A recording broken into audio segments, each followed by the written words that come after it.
Hi everyone, this is Harpreet Singh. Welcome to our channel study for sure. एक बार फिर से आप सभी का स्वागत है। आज हम अगेन डिस्कस करेंगे डेली के करंट अफेयर्स। और ये जो सोर्स हम प्रोवाइड करते हैं आप लोगों को, द हिंदू, वायर या वेरियस न्यूज़ आउटलेट्स जो होते हैं वहाँ से लिया जाता है। और आपके सभी एग्जामिनेशंस के लिए ये काफ़ी इंपॉर्टेंट रहने वाला है। उससे पहले छोटी सी रिक्वेस्ट है, please do like, subscribe, share और कमेंट, ताकि हमें भी मोटिवेशन मिले और डेली के अपडेट्स आपके लिए लेकर आएँ। स्पेनिश के टेनिस लेजेंड राफेल नडाल, जो कि 38 साल के हैं, इन्होंने अनाउंस कर दी है अपनी रिटायरमेंट। और ये सभी तरफ से रिटायरमेंट होगी, इंटरनेशनल लेवल पर ट्वीट करके इन्होंने बताया है। और ये आने वाले डेविस कप से बाद की होगी, राइट। और राफेल नडाल के नाम पर 22 ग्रैंड स्लैम हैं अभी के लिए टोटल। इनके पास जो एटीपी 2 टाइटल्स हैं 92 के करीब हैं। और सेकंड नंबर पर आते हैं आफ्टर नोवाक जोकोविच। और ये कहाँ से बिलोंग करते हैं? ये स्पेन से हैं। और आपको ये भी समझना होगा कि लास्ट ईयर 2023 में इन्फोसिस ने इनको अपना ग्लोबल एम्बेसडर बनाया था फॉर द नेक्स्ट 3 ईयर्स। सो ये चीज़ें काफ़ी इंपॉर्टेंट है, याद रखना। नेक्स्ट न्यूज़ जो है वो है, मालदीव जो है वो यूपीआई पेमेंट सर्विस को अपने देश में लाना चाहता है, उसके रिगार्डिंग बात हो रही है। जैसा कि मुइज़ू कहते हैं कि फाइनेंशियल इंक्लूजन और जो ट्रांजैक्शन की एफिकेसी है उसको बढ़ाने के लिए इन्होंने एक नया सिस्टम इख्तियार करने की सोची है, क्योंकि यूपीआई अपने आप में काफ़ी सक्सेसफुल रहा है। भूटान की बात कर लो, फ्रांस की कर लो, मॉरिशियस, श्रीलंका ने इसी साल 2024 में अडॉप्ट किया है। और ये जो है एक यूनिफाइड पेमेंट पोर्टल है, सर्विस है, जो कि आप मोबाइल के through peer to peer, person to person, person to bank आप मोबाइल बैंकिंग यूज़ कर सकते हो। यानी कि अपने मोबाइल से आप ट्रांजेक्शन्स वगैरह कर सकते हो और काफ़ी ईजी है। और आपको ये भी समझना होगा कि यूएसए, जापान ये भी काफ़ी इंटरेस्टेड हैं। सो आने वाले समय में आपको कुछ न्यूज़ इस रिगार्डिंग मिल सकती है कि यूएसए, जापान भी ज्वाइन कर चुका है यूपीआई। और यूपीआई रिसेंटली यूएई द्वारा भी इस्तेमाल किया गया है। साउथ ईस्ट एशियन नेशन की बात करें, जैसे कि मैंने बताया कि सिंगापुर भी इस चीज़ में काफ़ी अपना इंटरेस्ट दिखा रहा है और इन्होंने कर लिया है, राइट। और साथ ही साथ आपको ये भी समझना होगा कि मालदीव्स को एक पैराडाइज माना जाता है, काफ़ी इंपॉर्टेंट आइलैंड है। 26 एटॉल्स हैं। एटॉल का मतलब होता है जो कि चारों तरफ से समझो कि पानी से घिरा हो और अंदर से भी पानी का कहीं ना कहीं स्रोत मौजूद हो। नियर अबाउट 1000 के करीब या फिर उससे ऊपर कोरल आइलैंड्स हैं यहाँ पर इंक्लूडेड। और इसकी जो जियोग्राफी है वो काफ़ी इंपॉर्टेंट है, क्योंकि वहाँ पर पानी काफ़ी क्लियर है और एक टूरिस्ट डेस्टिनेशन है। साथ ही साथ ये भी समझ लो कि 5 लाख के करीब वहाँ पर रहते हैं और वहाँ की जो भाषा है वो है दिवेही। साथ ही साथ जो नेक्स्ट न्यूज हम डिस्कस करेंगे वो है वर्ल्ड इकोनॉमिक आउटलुक 2024 की रिपोर्ट के बारे में, जो कि पब्लिश की जाती है इंटरनेशनल एनर्जी एजेंसी के द्वारा, जिसका हेडक्वार्टर पेरिस में है। और इंटरनेशनल एनर्जी एजेंसी जो है ये 1974 में क्रिएट की गई थी ओईसीडी कंट्रीज के द्वारा। ओईसीडी यानी कि organisation of economic cooperation and development, जिसमें कि 31 के करीब कंट्रीज आती हैं, मेंबर नेशंस हैं। और देखो, इंटरनेशनल एनर्जी एजेंसी का हिस्सा होना और यानी कि ओईसीडी कंट्रीज का पार्ट होना बहुत ज़रूरी है। इंडिया एज एसोसिएट मेंबर यहाँ पर समझो कि अपनी प्रेजेंस दिखाता है। और 1974 से ये एक्टिव है, एज ए ऑटोनॉमस फॉरम के रूप में ये काम करता है। 4 मेन एरियाज होते हैं जहाँ पर ये काम करता है। Likewise energy security, economic development, environment का इशू हो गया, या फिर ओवरऑल जो एंगेजमेंट है वो वर्ल्ड वाइड हो पाए, राइट। और जो 2024 की रिपोर्ट है वो हाईलाइट करती है कि आने वाले समय में वर्ल्ड किस तरफ जा रहा है। सिंपल भाषा में बताऊं तो जो जियोपॉलिटिकल टेंशन्स हैं उसको डिस्क्राइब किया गया है, जो रशिया और यूक्रेन का हो रहा है, या फिर इसराइल और गजा में हो रहा है। साथ ही साथ जो क्लीन एनर्जी है उसकी बात होती है। सोलर और विंड पावर जो है वो काफ़ी रिकॉर्ड हाई रही। साथ ही साथ 2023 की रिपोर्ट के हिसाब से 560 गीगावाट से ऊपर रिन्यूएबल एनर्जी प्रोड्यूस की गई globally.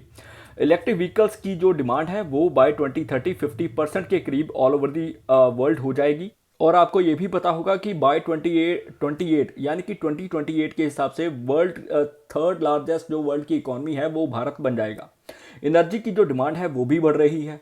So that is the reason कि यहाँ पर मेंशन किया गया है कि 60 गीगावाट जो कोल फायर्ड कैपेसिटी है वो भी बढ़ने वाली है बाय 2030। देखो, रिन्यूएबल एनर्जी सोर्सेज और जो नॉन रिन्यूएबल है वो हमारे देश की ज़रूरत है, अदरवाइज हम हमारी नीड्स को पूरा नहीं कर पाएंगे, right.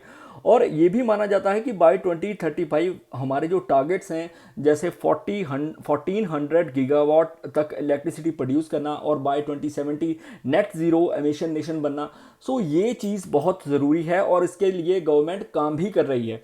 Various schemes likewise PM Kusum हो गया या वेरियस अदर जो स्कीम्स हैं वो भी चलाई जा रही हैं, राइट। जैसे कि आपने देखा होगा कि इसी साल जो गवर्नमेंट ने लॉन्च की है पीएम सूर्य हर घर बिजली मुफ्त योजना, सो वो भी इसी का ही हिस्सा है।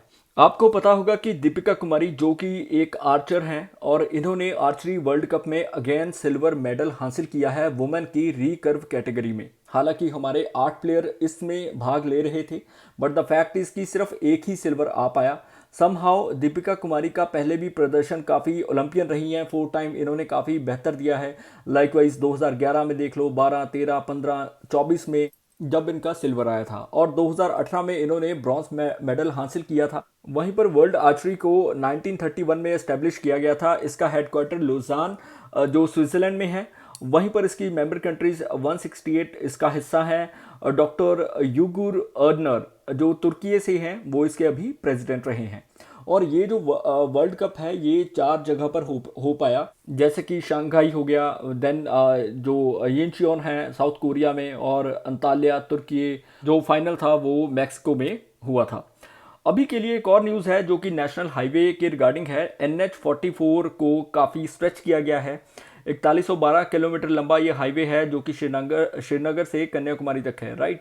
और अभी के लिए इंडिया का प्लान है कि आने वाले समय में 599 के करीब नेशनल हाईवेज होंगे। और हालांकि इनमें जो हम खर्च करते हैं वो मेयर 1.58% है जीडीपी का, बट द फैक्ट इज़ कि 1,32,500 किलोमीटर का एक बहुत बड़ा नेटवर्क है इंडिया के पास। हालांकि इसमें कई चीज़ें आती हैं। एनजीटी कई बार NHAI को वार्न भी करता है। एनजीटी नेशनल ग्रीन ट्रिब्यूनल जो कि नेशनल हाईवे अथॉरिटी को वार्न करता है कि आप किसी तरह की गलती मत करो, अगर ऐसा कुछ होता है तो पेनलाइज भी किया जाता है, जैसा कि इन्होंने प्रीवियसली किया था। 2021 की रिपोर्ट के हिसाब से अगर हम देखें तो 2 करोड़ 1 करोड़ का फाइन भी लगाया था NHAI पे, राइट। और साथ ही साथ ये भी समझ लो कि इसी साल असम को मिलने वाले हैं 57 के करीब क्रिटिकल हाईवेज, और साथ ही साथ जो मणिपुर है वहाँ पर भी 50 नेशनल हाईवे प्रोजेक्ट्स जो कि 902 किलोमीटर के करीब होंगे वो हिली एरियाज में डेवलप किए जाएंगे। पूरे वर्ल्ड में अगर हम बात करें तो इंडिया 5वें नंबर पर आता है गोल्डन क्वाड्रिलेटरल हाईवे नेटवर्क के अकॉर्डिंगली। साथ ही साथ पैन अमेरिकन हाईवे जो कि वर्ल्ड का लॉन्गेस्ट माना जाता है अलास्का से अर्जेंटीना तक की तरफ, राइट। जस्ट ऐड ऑन कर लो अपनी जनरल नॉलेज के लिए। COP16 की मीटिंग कोलंबिया में होने वाली है। 200 के करीब कंट्रीज जो हैं वो एंगेज करेंगी डायलॉग में, और ये बेसिकली होता है ग्लोबल बायोडाइवर्सिटी फ्रेमवर्क के रिगार्डिंग, जो कि कन्मिंग मॉन्ट्रियल में हुआ था 2022 में, जहां पर 23 टारगेट्स को मेंशन किया गया जो कि पोल्यूशन को कैसे कम करना है, अपनी कंजप्शन ज़रूरतों को कैसे रिड्यूस करना है। साथ ही साथ 196 कंट्रीज ने इसको रेटिफाई किया, क्योंकि यहाँ पर एक एम रखा गया है कि $200 बिलियन जो हैं पर्टिकुलर हर साल चाहिए कंजर्वेशन के लिए। और जो बड़ी कंट्रीज़ हैं लाइकवाइज अमेरिका हो गया या वेरियस जो एडवांस्ड इकोनॉमीज़ हैं उनको $20 बिलियन बाय 2025 और $30 बिलियन बाय 2030 खर्चने होंगे, अगर वाकई में हम चाहते हैं कि लिविंग बींग्स जो हैं वो प्रॉपर ढंग से कंजर्वेट किए जा सकें या फिर कंजर्वेशन प्रोग्राम्स रन किए जा सकें, इनिशिएटिव्स लाए जा सकें। और ये हिस्सा है अर्थ समिट 1992 का, जिसको विद इफेक्ट फ्रॉम 1993 में जो इफेक्टिव कर दिया गया था। साथ ही साथ जो कंजर्वेशन और बायोडाइवर्सिटी है सेक्रेटेरिएट वो मॉन्ट्रियल में मौजूद है। साथ ही साथ थोड़ी सी इंफॉर्मेशन देता हूं कार्टिजिना प्रोटोकॉल के बारे में, जो कि इसी के रिगार्डिंग था, यानी कि लिविंग मॉडिफाइड ऑर्गेनिज्म के ऊपर था कि उनका यूज़, उनको ट्रांसपोर्ट या फिर हैंडल कैसे करना है। और ये अडॉप्ट किया गया था 2000 में, इफेक्ट किया गया 2003 में। और नगोया प्रोटोकॉल ये 2010 में लाया गया था, जो कि इंश्योर करता है एक्सेस और बेनिफिट जो शेयर करते हैं हम जेनेटिक नॉलेज जो एनिमल्स के रिगार्डिंग है या उनकी कंजर्वेशन के रिगार्डिंग है, ट्रेडिशनल नॉलेज को जो इक्विटेबली डिस्ट्रीब्यूट करना, राइट। और इसको भी इफेक्टिव किया गया था 2014 से। नेक्स्ट न्यूज़ जो हम डिस्कस करेंगे वो है इजराइल के बारे में। इजराइल रिसेंटली बन चुका है एशियन डेवलपमेंट बैंक का member, as a 69th member nation इन्होंने ज्वाइन किया है। एडीबी की स्थापना 1966 में हुई थी। हेडक्वार्टर मेंडुलियोंग मनीला फिलीपींस में है और 31 फील्ड ऑफिस हैं इसके वर्ल्ड वाइड। और ये स्कॉलरशिप भी प्रोवाइड करता है एडीबी जापान स्कॉलरशिप प्रोग्राम, जिसमें 300 स्टूडेंट्स एनुअली सेलेक्ट किए जाते हैं 10 कंट्रीज में से। और इसमें जो हिस्सेदारी है यूएस और जापान की नियर अबाउट, अगर मैं बात करूं $23 बिलियन, के अप्रॉक्सीमेटली है, जो कि 15% टोटल शेयर है। और after that followed by China, फिर आता है नंबर इंडिया का, देन ऑस्ट्रेलिया का। अगर हम इसराइल की बात करते हैं तो इसराइल ने अभी के लिए इसको ज्वाइन किया है। इसराइल को बेनिफिट हो पाएगा just due to USA, but the fact is कि जो कंट्रीज अभी एंटी इसराइल हैं, मैं मिडिल ईस्ट कंट्रीज की बात कर रहा हूँ, वो डेफिनेटली आने वाले समय में जो चाइना का एनडीबी है या फिर एआईआईबी है, उसको काउंटर मेजर के तहत अपनी जो पॉलिसीज हैं उसको शिफ्ट कर सकते हैं। नेक्स्ट न्यूज़ जो हम डिस्कस करेंगे वो है इंडिया को मिल चुकी है 4th nuclear powered ballistic missile submarine, और ये इसको S4 बोला जाता है। हालांकि इसका जो असली नाम है वो है अरिधमान, INS अरिधमान। और अभी के लिए समझ लो कि ये जो सबमरीन है ये एक प्लस पॉइंट है हमारे लिए, क्योंकि इसकी जो कैपेबिलिटी है, रेंज है, वो काफ़ी ज़्यादा हाई है, 3500 किलोमीटर के करीब। साथ ही साथ इसमें इंडिजीनियस कंटेंट मौजूद है, यानी कि हमने 75% के करीब भारत के इक्विपमेंट्स यूज़ किए हैं या फिर इसकी मैन्युफैक्चरिंग टेक्नोलॉजी ट्रांसफ़र के थ्रू की गई है। साथ ही साथ INS चक्रा को S1 कहा जाता है, INS अरिहंत को S2, INS अरिघाट को S3 और INS अर्धमान को S4। नेक्स्ट न्यूज़ जो हम डिस्कस करेंगे, इजिप्ट ने रिसेंटली मलेरिया फ्री डिक्लेयर कर दिया है एज पर WHO, क्योंकि WHO 3 साल का रिकॉर्ड चेक करता है और सेकंड कंट्री ये अभी वर्ल्ड में बन चुका है आफ्टर कैबो वर्डे, और 2024 में इनको ये चीज़ मिल चुकी है, right. That is the reason कि सेकंड कंट्री बना है। Otherwise Egypt is the third country in the WHO eastern Mediterranean reason जिन्होंने मलेरिया फ्री सर्टिफिकेशन को हासिल किया है आफ्टर UAE और मोरक्को। सो ये थोड़ी सी न्यूज़ याद रखना, काफ़ी इंपॉर्टेंट रहने वाली है। एडिस इजिप्टी के बारे में भी समझ लेना, पढ़ लेना थोड़ा सा। स्वावलंबन 2024 ये एक नेवल समझो कि सिंपोजियम है। मैं आपको सीधी भाषा में बता देता हूँ कि 3rd एडिशन करवाया गया Indian navy's naval innovation and indigenisation organisation के द्वारा, और ये सेमिनार हुआ है न्यू दिल्ली में, काफ़ी लंबा था। ऑलराइट, अभी इसको चेयर किसने किया? एडमिरल कृष्ण स्वामीनाथन ने, वाइस चीफ जो है नेवल स्टाफ के। साथ ही साथ इसका जो मेन फोकस है वो आत्मनिर्भर सेल्फ रिलायंस के ऊपर है। साथ ही साथ जो आने वाले समय में नई टेक्नोलॉजीज हैं उसको भी कैसे यूज़ करना है, इसके लिए नेवी ने 2 टास्क फोर्स भी अलॉट की हुई हैं। हालांकि जो NIIO है ये एक 3 टियर्ड ऑर्गेनाइजेशन है, जैसे कि नेवल टेक्नोलॉजी एक्सेलरेशन काउंसिल या फिर वर्किंग ग्रुप जो उसके अंडर आता है, और टेक्नोलॉजी डेवलपमेंट एक्सेलरेशन। सो थोड़ा सा याद रख लेना। अभी के लिए नेक्स्ट न्यूज़ है कि जो इंडिया पाकिस्तान के बीच में एक पॉइंट है करतारपुर कॉरिडोर एग्रीमेंट, उसको नेक्स्ट 5 ईयर के लिए रिन्यू कर दिया गया है। जैसा कि जयशंकर जी ने रिसेंटली विजिट की SCO की मीटिंग जो कि गवर्नमेंट ऑफिशियल्स की थी, और उसके दौरान वो इस्लामाबाद में थे। उसके बाद ही ये नई न्यूज़ आई है कि जो 4 किलोमीटर ये लंबा कॉरिडोर है जो कि सिख पिलग्रिम्स के द्वारा यूज़ किया जाता है, यहाँ से डेरा बाबा नानक गुरदासपुर से लेके जो पाकिस्तान के गुरुद्वारा है दरबार साहिब तक, तो उसके लिए ये काफ़ी एक समझो कि पॉजिटिव वे में दोनों देशों के बीच में एक बातचीत होने की संभावना जताई जाती है। डेफिनेटली कुछ पॉजिटिव चीज़ें हो पाएंगी। नेक्स्ट न्यूज़ जो है कि वो है नेशनल पैरा स्विमिंग चैंपियनशिप के रिगार्डिंग, जो कि कर्नाटका ने जीत ली है। और अभी के लिए सेकंड आया है महाराष्ट्र, थर्ड राजस्थान। और अभी के लिए आपको समझना होगा कि मेंस सीनियर चैंपियन जो है वो मोहम्मद असीम रहे, जो जूनियर चैंपियन है वो रवि कार्तिक थे। वहीं पर women senior champion Sharanya Karnataka से रही, और जो जूनियर चैंपियन थी वो है सई पुजायर। सो ये चीज़ें इसलिए इंपॉर्टेंट है क्योंकि नेशनल लेवल पर पैरा स्विमिंग कंपटीशन होता है, तो आपको थोड़ा सा ध्यान में रखना होगा। सेल को मिल चुका है SHRM HR एक्सेलेंस अवार्ड, जो कि रिसेंटली न्यू दिल्ली में कंडक्ट करवाया गया एनुअल कॉन्फ्रेंस के दौरान। यहाँ पर मेंशन किया गया कि एक्सेलेंस है इनकी इंक्लूजन में, इक्विटी में, डाइवर्सिटी में। और ये अवार्ड्स इसलिए दिए जाते हैं कि जो एम्प्लॉयज़ का मोराल है वो भी बढ़ सके। और ये PSU बेस्ड जो एक सेंट्रल ऑर्गेनाइजेशन है जिसको कि महारत्न का दर्जा मिल चुका है 1973 से। अभी के लिए रिस्कीएस्ट और डेंजरस सिटीज़ की जब बात करती है तो देखो कि रिसेंटली एक रैंकिंग निकाली गई जहां पर मालूम पड़ा कि वेनेजुएला, जिसकी कैराकास कैपिटल है, वो सबसे ज़्यादा रिस्कीएस्ट सिटी है टूरिस्ट के लिए एज ऑफ 2024। और उसके बाद कराची का भी नंबर है, देन यंगोन म्यांमार का नंबर आता है, आफ्टर दैट लेगोस नाइजीरिया का भी आता है, जहां पर क्राइम रेट बहुत ज़्यादा है, पर्सनल सेफ्टी बिल्कुल नहीं है, हेल्थ कंडीशंस, हेल्थ सिक्योरिटी बहुत ज़्यादा पुअर है। हाइपर इन्फ्लेशन की वजह से कई और चीज़ें होती हैं, जो इकॉनमी है वहाँ पर नहीं ढंग से चल रही। So that is the reason कि ये चीज़ें भी बढ़ती हैं। वहीं पर जब डेंजरस सिटीज़ की बात करें तो मैक्सिको नंबर 1 पर आता है।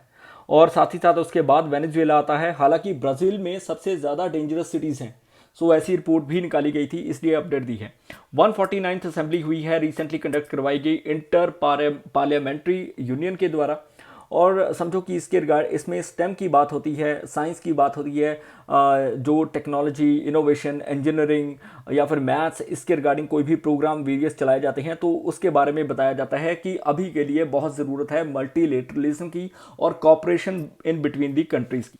वहीं पर अगर बात करें आईपीयू की स्थापना की तो 1889 में इसकी शुरुआत हुई थी पेरिस में, फ्रांस में, जब इसको इंटर पार्लियामेंट्री कॉन्फ्रेंस कहा जाता था। बाद में इसका रीनेम कर दिया गया इसको 1899 में, जब इसको आईपीयू कहा जाने लगा, यूनियन कहा जाने लगा। 181 के करीब इसके टोटल मेंबर हैं। रिसेंटली जमाइका ने अगेन इसको रीजॉइन किया है, क्योंकि पहले 93-94 में जमाइका इसका मेंबर था, देन हट गया था।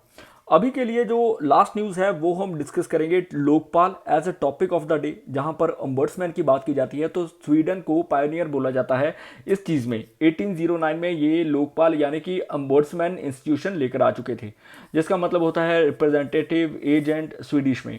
और ये समझो कि अकाउंटेबल रहता है, जो कि लोगों के द्वारा, पब्लिक अथॉरिटी के द्वारा जो भी कोई भी चीज़ अगेंस्ट अगर लोगों के काम की जाती है तो उसको मेंशन करता है। वहीं पर अगर बात करें कि लोकपाल को भारत में कब लाया गया, देखो पहली बार इसको कॉइन किया गया था एलएम सिंघवी ने 1963 में। देन अगेन 1968 में एक बिल लेकर आया जाता है जो कि पास नहीं हो पाता। फिलहाल के लिए अन्ना हजारे मूवमेंट एक चलती है 2010, 11, 12 में, जब लोकपाल लोकायुक्त एक्ट को 2013 में सहमति मिलती है और 14 में इसको समझो कि एसेंट मिल जाता है प्रेसिडेंट से। और देन लोकपाल जो है इसका एक चेयरमैन और 8 अदर मेंबर्स होते हैं, जो कि 4 जुडिशियल होते हैं, 4 नॉन जुडिशियल होते हैं, और ये लोगों के हित में ही काम करता है। ये एक जनरल न्यूज़ थी। आई होप आज के करंट अफेयर आपको काफ़ी पसंद आए होंगे। किसी प्रकार की भूल होगी तो मैं क्षमा चाहूँगा। Please do like, subscribe, share और comment. May you have a successful day ahead. Bye bye.